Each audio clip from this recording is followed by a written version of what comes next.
That's good. Hey, tonight or today, whenever you're getting a chance to watch us, I'm going to be talking to Kyle Rasche, who is who's Rashi. that?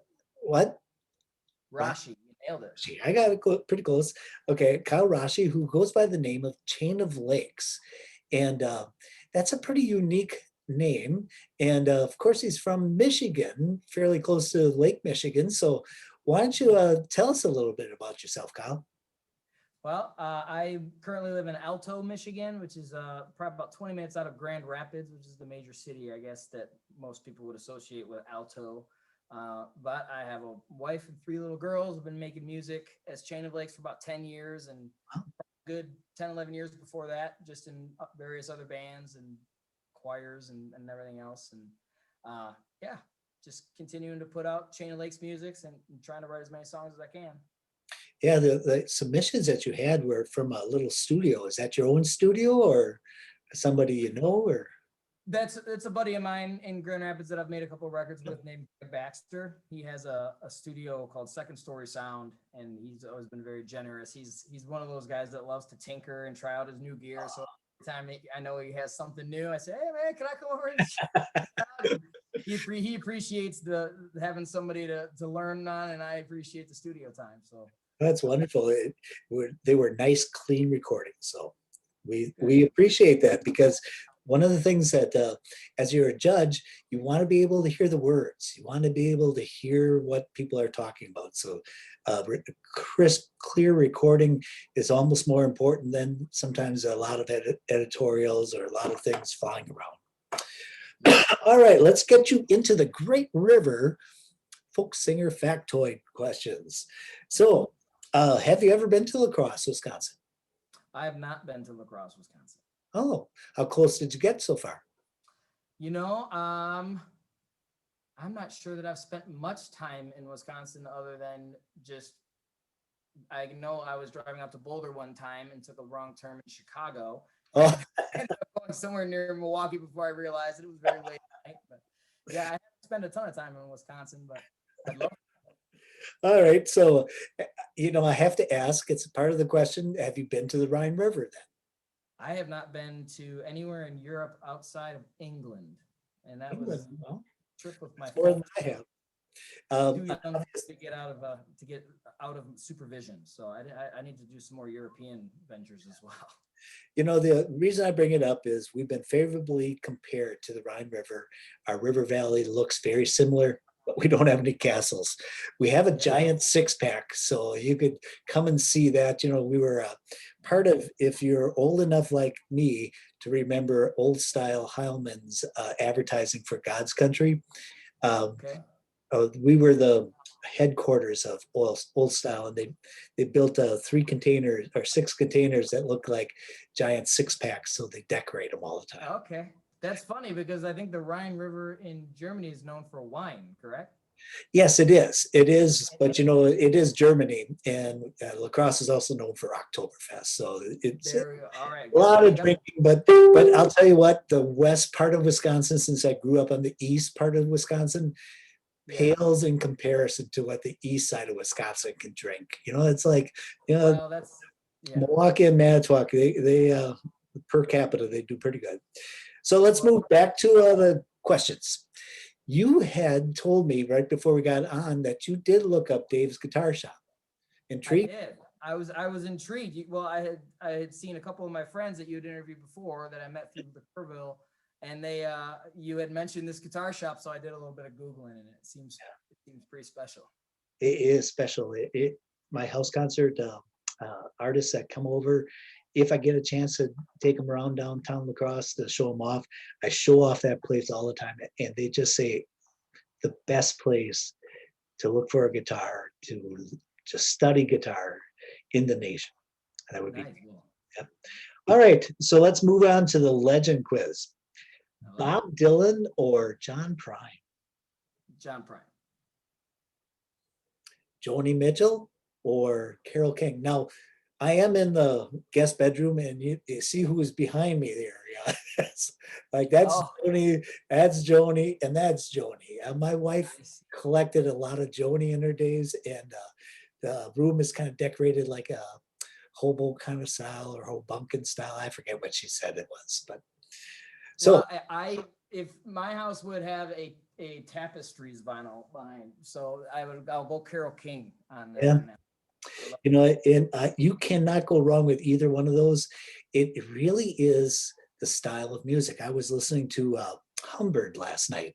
Yeah, we went to Yeah. it, and both Lori and I walked out later and said, she's got so much Joni Mitchell style to her, which is totally different than Carole King. Carole King could write a pop song to just knock you over. It's like Yep. it was very smooth. Joni Mitchell would be all over the place, avant-garde, a little jazz, and get back to Yep. you with some really, and so I love them both, and really you're more of the Joni Mitchell style. You have it shows up kind of in your writing too. All right. You don't always stay, where the expected would be. So how Well, about Robert Cray I'll or have to BB dive King? into that a little bit. I'll take the comparison, that's for sure. Okay, Robert Cray or BB King? I would say BB King, but I am uneducated on the Robert Cray front, so that might not be a fair answer. So, Yep. but if I had to pick, I'll pick Lucille and BB. Okay. How about Brandy Carlisle and Gillian Welch or Gillian Welch? I've been told I might be mispronouncing that. That's funny because I always said Gillian, and I've heard people say Jillian lately, so I thought I was saying it wrong. So I guess it's still up in the air. I will say Brandy just because I've seen her live. Ah, she is good. Two different styles of music again. So, all right. When you write, do you write morning, midday, evening when the muse hits you? Are you a dedicated writer or? I am definitely a dedicated writer. I really do try to put the time in. I end up writing very late at night just because out of necessity. And Kids. once things get finished, but I will say that during quarantine, I finally got to use what I call my morning brain and record music, and I really love that. So if I could pick, I would be writing with a cup of coffee in the morning for sure, but I don't get that chance very often. Do you write with prompts or not? I do write with prompts. Again, that was another quarantine thing. I got in a couple of songwriter groups, and I would have never done it otherwise, but I'm sold. I'm sold on it. I don't always write with prompts, but it comes back to the dedication. I think that anytime that you can write you're going to get better. It's good for you. I don't always write keepers from the prompts, but I Yeah. do myself do that, and I like the accountability of the group. It's a muscle you can exercise, I've been told, and that's I could not agree more. and I've gone through that pattern myself, and it's really how do you sustain that pattern? Can you do it? And life takes over after a while.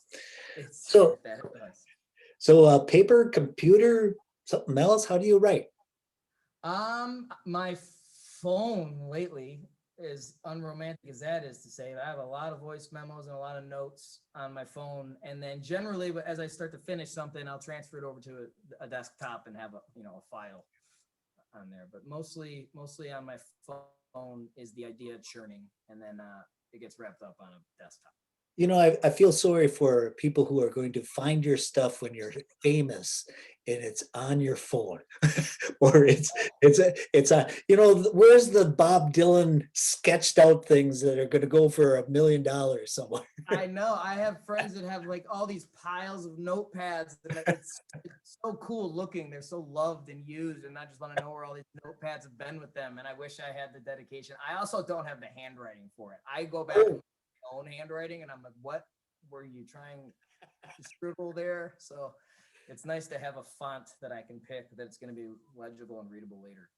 Yeah, I don't blame you. I don't know. We'll have to watch for the digital things that they're selling nowadays. I find it really strange that they can sell something that's digital, original digital. Yeah. Okay, I won't invest in that.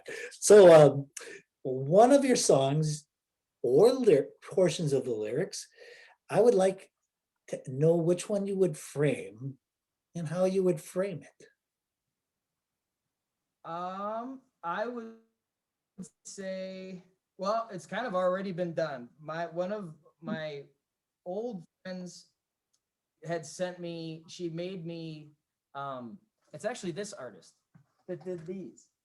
Oh, She makes them out of chunk on this black paper, and she sent me the lyrics of one of my songs called Cards, off of a record I put out in 2014 called Softer Sticks.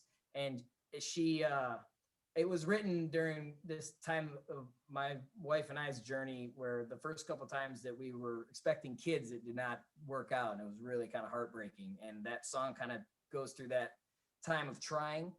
And I never told anybody that, but she sent me this lyric that says, "Don't lose heart, calm comes between the fits and starts." And she had written that out on one of those, and it had gotten her through. I like, it's funny to say, but like she was kind of going through the same thing. wow. So that meant a whole lot to me. That song kind of resonated with someone that didn't know my story behind it, and she had said it to me. And then another friend of mine who had been struggling and had been in the hospital had said that song meant a lot to her too. So I would say that one for sure, just because of what it means to her. Mean a great deal to me. Interesting. So, who would you like to thank as your best writing coach? And you don't have to actually have ever met them, but I would say one of my best buddies named Andrew Lutz, who is a outstanding songwriter. He wrote songs for a band called The Farewell Drive, and then most recently the Stationary Set, and now he's putting out some great solo music. oh, But my friends that I get to like sit down with and share songs with inspire me endlessly. So back to your prompts question, I have a group of friends called the Song Hall, and we all put songs up every week, and it's a very vulnerable place to share your kind of unfinished prompted work, and just the conversations and the support that comes out of those kinds of relationships where you're sharing your art yeah, that cannot be polished and ready to put out on a record yep. is always ends up meaning just so much to me, those relationships and those writers. So I would say Andrew and my song hall buddies. That's great to have a group. I've run into a couple of artists who have groups, and there's one in Rochester. So, yeah, more power to you there, Kyle. It's great. I love it. I'm a big fan of Yep. the groups. All right. So, 7 words you would tell your 10-year-old self. Oh, don't try, or trying to be cool does not work. I was gonna say something about being cool and that you're not, but it just, yeah. I think Yeah. if I go back in time, especially in my music career, just make your art, to put out what makes your stuff weird and is what makes it different and cool. Yeah. It's not any effort to fit into some box. I spent a lot of time trying to like make the indie rock record or put the band together to sound like this band that's famous. And it's just, as soon as all that stuff went away and I just tried to make my own songs, that has been when art kind of became rewarding for me. So Well, your song about the glove, baseball song, it's like you probably didn't know, but I'm a sucker for baseball songs. yeah, I am. Yeah. I don't know. Do you know Chuck Brodsky? not Oh, you gotta look him up. He's put out 2 volumes of no. CDs that are baseball songs only. And he's a historian. He writes them. So I'm a sucker for baseball songs. Chuck Brodsky. I'm writing it down. Yeah, he's been around for a while, and he doesn't just do baseball songs, but he does those songs incredibly well, and tells stories of the Mets and the Giants and the New York Giants and the Cubs, and he goes back in history. But I even had to stop and listen once, because he wrote a story about a woman, one of the first people who would be known as a stalker, who actually went back and tried to kill the guy in a hotel, and it was a real story. And it was like, holy shit. I thought, I was listening to this. I had to go back and Wikipedia and see if it was true, and it was. Those are the best. Those are the best tunes. I love that stuff. Those story songs. Yeah. So look them up. That'll be a lot of fun. Someday, if I was the only person at the festival, I would surround myself with just the people I want to hear. And Yeah. I don't know if anybody else would show up, but I would love it. Chuck Brodsky would be there. Chuck Broad, I'm gonna look it up just for you, man. Yeah. I laugh because I do have a few Patreon people. He's the only guy I support in Patreon. It's Chuck Brodsky. Otherwise, there's some Well, women. you need another baseball record. Yeah. You're investing in your own collection. I think it's great. So you did really win my heart on it. It was beautiful. I think one of your buddies or your brothers or somebody said, "I love the line about Grandpa." Uh, I think he was Yeah, just I appreciate the compliment. That was a prompted song, and the prompt was baseball, and I struggled with it. And all the really, that I can't stand are the ones that end up producing the good stuff. And yeah, my head immediately went to like Take Me Out to the Ball Game. Where sure. I'm like, why would I don't want to write? That's not like, no one wants to hear that song from me. I'm not even a very good baseball player. So, but yeah, that one ended up coming out as soon as I love the idea of breaking in the glove. And I mean, I still have my kid glove. Yeah, wow. Yeah, Well, and because so much goes into it. It's a glove. You're almost embarrassed to play with it first. It's rock hard. You can't even move it. And then it becomes part of the memories of, just with the game. And well, you did an excellent job on that prompt. So get more prompts. And you're not the only one now, because I talked to Sienna Christie, whose video will come up next week. But one of her songs that we picked also came from a prompt, and she had 3 words. You had to put porcelain, oh, amity. I don't forget which words she had to put in there, but they're in each of the 3 verses. One is in each 3 verse, and I thought Wow. to myself, wow, and sometimes it just takes craftsmanship like you guys can do. So you just Well, I appreciate the compliment. keep working at that, and since we're at the end of the quiz, now we're kind of like chew the fat until we think we're done here. One of the things I'd like to tell you for sure is, as you go through this finals, now that we've met and you're from Michigan, you don't have to win to get booked for the folk fest. We'll kind of maybe figure that out as we go along, and now we know you, so we're really tickled about that. So That's great. I appreciate that. There's a folk festival that seems very similar to kind of what you guys are putting on there, called Wheatland Music Festival in Remus, Michigan. It's an old festival, and they've been doing it forever. And I just booked them the year of quarantine, so it got canceled. So and my Wheatland experience was online, but they were kind enough to invite me back. So I would get to officially play my first songwriter tent at a festival, just like yours this year. And I know I'm going to get hooked. So I would love to make it down the great. Our festival is a nice, relaxed, small festival.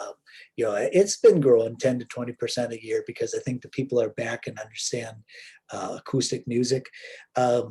We've been around almost as long as Kerrville, but we're in a population base of under 100,000, and they're in a population base of 1 million. It's kind of as an interesting twist. Yeah. Yeah.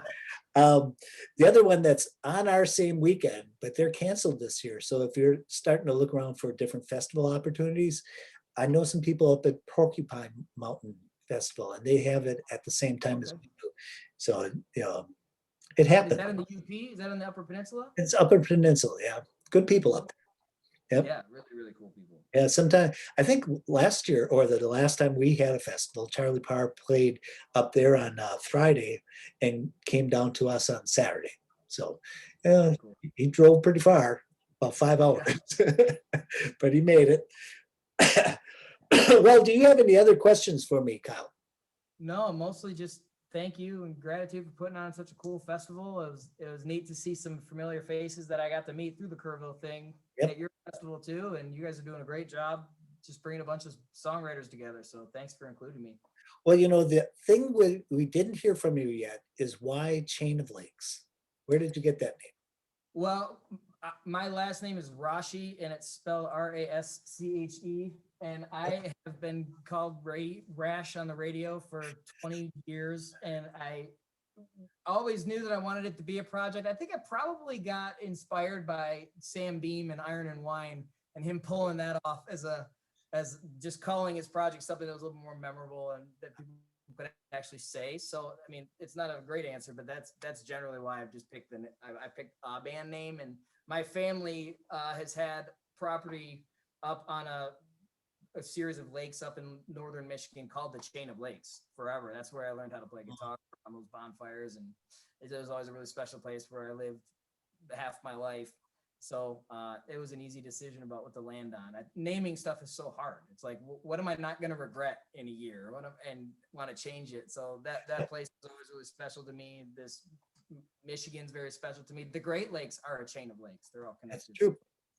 Uh, And I wondered if that's where it came from. So I all wish I right, could well, say that I had thought of that before I picked the name Chain of Lakes, but that was kind of an epiphany after I'd already landed on it. But yeah, so that's where the Chain of Lakes came from. all right. Well, it's been a lot of fun talking to you, Kyle. Let Yeah, me thanks, Dave. stop the recording right now.